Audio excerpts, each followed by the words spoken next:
Okay. So thanks so much for coming all the way this morning. We got someone from San Diego, and then I know the rest of us are local from Loma Linda. And I'm pretty excited to kind of share with you some strategies that I've kind of not accumulated, but have the past year with just job interviews and job searching and all of that. This is going to be hopefully helpful to you and kind of give you some new insight as to where you can be finding jobs. It's not your cookie cutter system anymore where, you know, you're just going onto a website and or going in person to be, you know, applying for jobs. There's a lot of different ways that very unconventional, and which I'll be discussing, you know, with social media and all that stuff. So one of the first things, and I'm going to be emailing all of you a ton of links once this workshop is done, but one of the first kind of, not mistakes, but I guess issues that a lot of students, especially new graduates, have is not really knowing what kind of job that they're essentially looking for. They know what their interests are. You know, some people have their, you know, interest in HIV/AIDS work, youth, education, program development, right? But kind of leaving the classroom and going all of a sudden into this new job search, people are a lot of the times unaware of what they're interested in. And so one of the biggest things that I advise before you even start jumping into this like whirlpool of job searching is figuring out what type of job you're searching for. And NYU actually has a great, they've kind of compiled this document that I'm going to be sharing with all of you right now. And it's pretty cool because they advise that you kind of accumulate 50 different job descriptions that you are interested in. And again, like I said, I'm going to be emailing this to all of you. But one of their first recommendations is, okay, it's brainstorming, analyzing, and synthesizing. So with brainstorming, their recommendation is to, regardless of where the job location is, what the salary is, don't think about those things. Find 50 jobs, kind of put, you know, you can put it on a vision board or, you know, in a folder on your desktop, or you could be printing them out, that have job descriptions that seem really interesting to you. There's something that you could potentially be seeing yourself doing in the future. You know, you're drawn to this kind of job description. You like the way the responsibilities are kind of at hand. You like the skills needed to perform the function. Again, like, don't worry about salary, job location, even the organization. Just look at the job description by itself and you know, circle the parts that you like, put it in your, you know, job search folder, whether that's, you know, hard copy or online. And they recommend, like I said, a bare minimum of 50 selected items. So 50 job descriptions that you are really interested in. You know, the more you collect, the better. You know, this is just a brainstorming session, trying to really see what your interests are. And then when you have at least 50 job descriptions, they recommend going to the next phase, which is the analysis. So what is it that the analysis is going to be composed of? What common themes are you seeing with these job descriptions? What are the pieces that you're seeing that are kind of reoccurring or coming up again? So are you seeing that youth, like I mentioned before, is something that you're really interested in? Infectious disease, you know, what types of themes are common that continue to pop up, and circle those, make note of those. You know, if you're seeing that a lot of the organizations that you liked were like service organizations, nonprofits, that's something to know. If you're seeing that this is like more, you're really starting to see patterns of like county or like public service or State Department type of jobs, make note of that. It's really good to kind of understand what direction your interests lie. And sometimes we don't even know that this is a common theme that comes up until we kind of see it right in front of our face with the various job descriptions. And the last piece of the synthesis. So they're saying here, you know, from all of your data collection and your brainstorming and your analysis, from here, you're going to kind of want to visualize different tracks. So what they kind of they state is a job track is a way to put parameters around and frame your potential career interests, and can include any of the following that have meaning for you. So an issue or field of interest, subcomponents of the issue that are of interest, your approach to the work, the types of organizations that do this work, potential departments, requirements of the skills. This is when you're starting to get a little more specific. What skills are required? What education is required? What type of experience are they looking for? And again, you're going to be wanting to kind of create potential tracks for yourself. Now, whether that's like a project manager or if that's an epidemiologist, or, you know, these are all entry level for the most part for new graduates, right? And so wanting to make sure that you know what direction you're going is really important. Another thing that they mentioned, remember to reflect along the way to determine if this track feels like a good fit for you. If it does, continue on this path.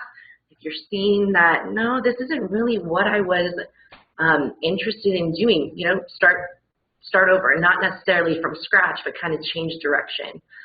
Again, this is kind of abstract, and I realize that as I'm going through here, but this is a good way to kind of get your head into the game of, okay, I'm not going to just be going, and this is willy-nilly, right? That's such an old school term, but just all of a sudden going onto this like job search site and looking for jobs that I could be interested in without having a good frame of mind of, well, what are my interests? What are my passions? Where can I see myself in 5 years? So don't jump into the job search without having a good handle as to what your interests are and what you can see yourself doing. So that's what I wanted to start with, and then we're gonna, okay, so, and I'm gonna be pulling up a few of these websites, and we're gonna actually go step by step together. I don't know if anyone has heard of idealist.org for job search. Okay, have you used it before? I only use Indeed. Okay, you use Indeed, okay. Has anyone looked up the publichealthjobs.net? Okay, yeah, this was something that's kind of new for me as well. I just created like a username and password a few weeks ago. So we'll go ahead and look into that. Monster.com is also, I know that's pretty popular. Bless you. I personally haven't found a lot of opportunities, and I'm speaking specifically for myself on Monster, but I do know a lot of people do use it. And then Devix.com, primarily for a lot of those students that are interested in global health and international development, but they have a lot of great jobs, you know, within the states as well, mostly DC and back on the East Coast. But we're going to take a look at all of these in a second. But I did want to share with you a video before we jump into those sites. And it's going to actually be giving you some tips as to how to maneuver Idealist and also how to be setting up email alerts regarding job descriptions and types of jobs that you could potentially be interested in. So let's watch this for kind of like an intro.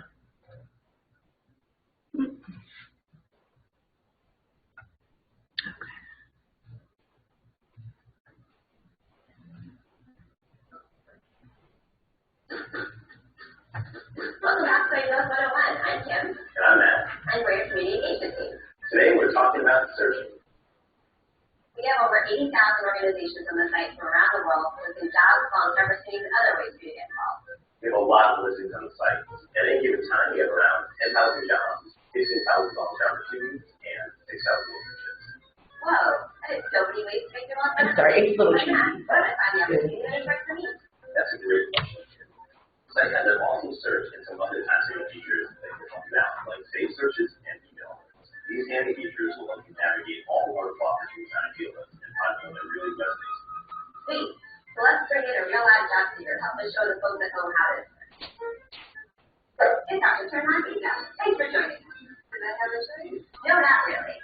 Okay, so Ternadita, you're an actual job seeker who's looking for a job in Idealist.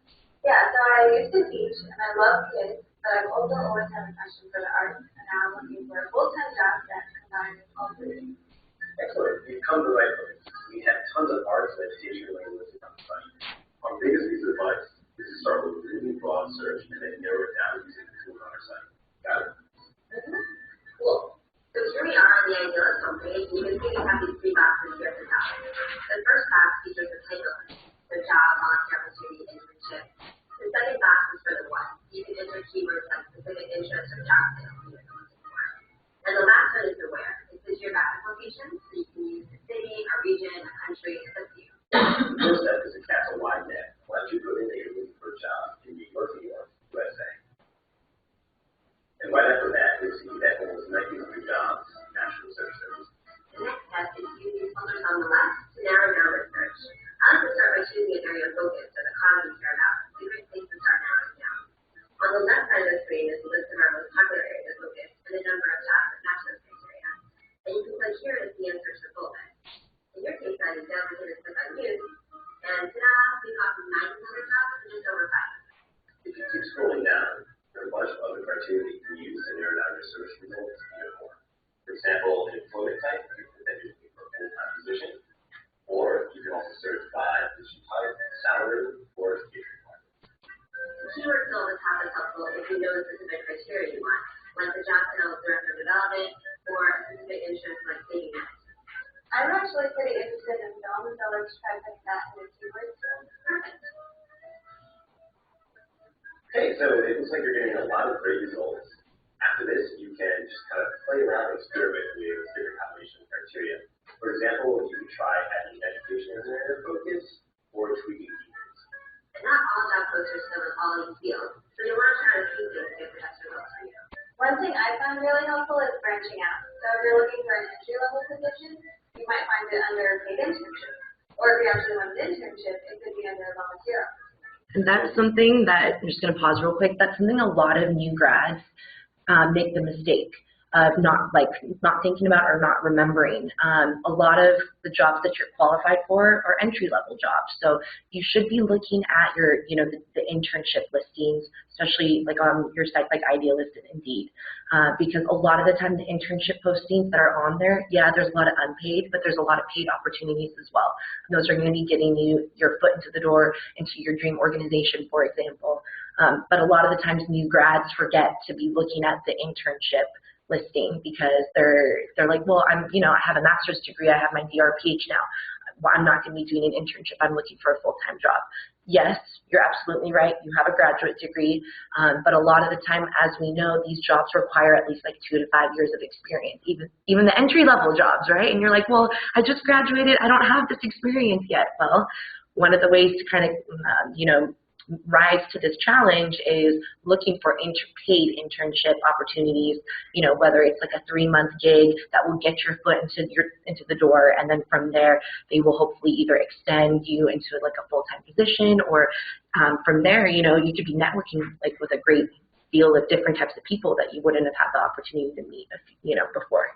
I just think that one of the issues with that is like having a graduate degree and applying for entry-level ones, or say internship as paid. Right. That you're then considered overqualified many times. That's what I've found in my search. So I don't know if that's no comment. That's interesting that you bring that up. And I see your point, because a lot of the time they're like, okay, well, why are you applying, for our position? Most of the time, there are a lot of internships that are requiring you to be enrolled in school so that they can receive credit and all of that. And so there are a lot of organizations that would not question you, but they are preferring that it's a student that's applying for their job. But that's one side of the spectrum. I have found so many internship opportunities, like, for example, USAID, they have global health fellowship programs for students that are enrolled in school, but also if you have graduated, you're eligible to apply up to 1 year after you've received your degree, and they're paying like $1,680, so $1,680, I swear I'm a grad student. And it's a biweekly stipend, so you're making enough money to be living in the DC area. And that's actually the 1 year internship, and they call it a fellowship. So kind of throw in fellowship into the mix of that as well, because from my experience with fellowships, most of the time they're students who have already graduated and they're 1 year contract positions, and they give a salary. Most of the time I've seen ranges. I've seen fellowship salaries range from about $30,000 a year to up to $70,000. And most of these I've found through these internet searches, and I'm going to continue, of course. We're going to go and do some searches in a few minutes, but you're right. There are a lot of organizations that would kind of just throw your application in the trash, but there are a lot of organizations that are looking for very qualified interns. I mean, as we know, the market is just getting more competitive, so you are getting interns with graduate degrees. You are getting interns with, minimum bachelor's degrees. There aren't a lot of interns anymore that, you know, they just are straight out of high school, unless it's like an AmeriCorps position or, you know, like Peace Corps, things like that. So yeah, it's really dependent, and that's why you got to do your research, because you're absolutely right. There will be organizations that are like, you're too overqualified. You're going to try and take my job, right? But there will be a lot of organizations that would want you. You are a master searching. It looks like you've got some really solid search criteria now.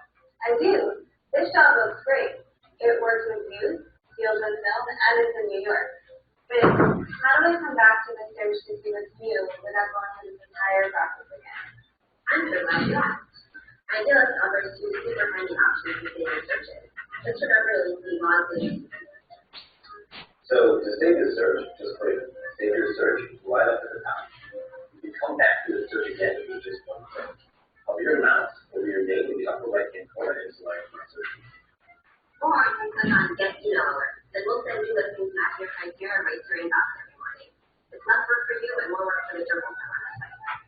So now you set up a daily email alert that's chock full of great opportunities. When you click the link in the email, it takes you directly to it. And let's say that you got that dream job, congrats, or you decide to look for a job in a different area. Your email alert preferences are really easy to estimate. Just go back to My Searches under your name, and it'll show you all your searches and email alerts. Then over on the right side, you can turn them on, off, or edit them. Now that you're a whiz at finding great opportunities on the site, feel free to use your search prowess like all social things. Look for volunteer opportunities or internships, find new organizations that work for causes you believe in, or find new people that share your interests. Okay, Anita, are you at the hang of it? Yeah. Okay, cool. So the rest, they're just trying to be smooth, but they're not. I am going to, so let's go on Idealist real quick, because I want to show you guys a couple of things. And this is later on in my PowerPoint, but I strongly urge all of you to be subscribing to those daily email alerts. You know, whenever usually when I wake up in the morning, my inbox is already filled with email alerts from Idealist and Indeed.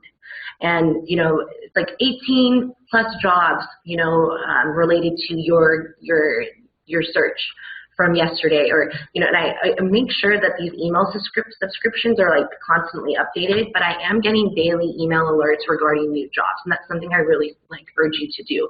If you're waking up in the morning and your inbox is filled with all these new jobs, it's already getting your head in the space of, okay, I need to at some point today or this week really be sitting down and filtering through all these emails that I've received and see what I'm really interested in. So that's just a tip right there. So what I'm going to do right now, let's just do like a random search. Let's see what happens when we just do public health, for fun. Let's do DC. And let's keep it at all types for now. Let's see what ends up popping up. Okay, and so one of the things that I found, again, public health, really broad term. You're going to be getting a lot of results. So we see here, there's a ton of results. But as I'm scrolling down, I'm seeing, okay, well, when I hit all, it's kind of hard because you're getting a lot of the organization descriptions, and that's not necessarily what you're wanting. It's great if you want to be learning about new organizations and checking them out, but I wouldn't recommend just hitting the all button. What I would be recommending to do, if you hit jobs, that's going to be a lot more recent, so you're going to be seeing it's not back in 2012, you're going to be seeing the 2015, right? Senior Associate Public Health, or Senior Quality and Health IT Manager, Public Health Specialist. And so from here, we can kind of narrow down our search. Why don't we hit internships and just see what happens here? And as we were discussing before, Edwina, we had discussed how a lot of new graduates kind of overlook the internship option on a lot of these search websites because they're like, okay, like feeling confident, I have my master's degree, I'm not looking for an internship. But a lot of the times you're getting paid internship opportunities during these searches, and that's something that's going to get your foot in the door for the organization. Not just that, you're seeing what organizations are listed that are potentially hiring interns. Why not kind of delve a little further? If you're interested in Food Research and Action Center and you had never heard of that organization before, this is a great time to learn about it and kind of just put this into your Google search engine and see, okay, I'm going to check out their career website, and from there I'm going to see what jobs or what positions that they're hiring for, right? So yeah, they have an internship request. And, research and statistics, summer intern, but why not if food research is something you're really interested in and you had never heard of this organization before, you're going to take your research a little further and check them out, check out their website and check out their career center.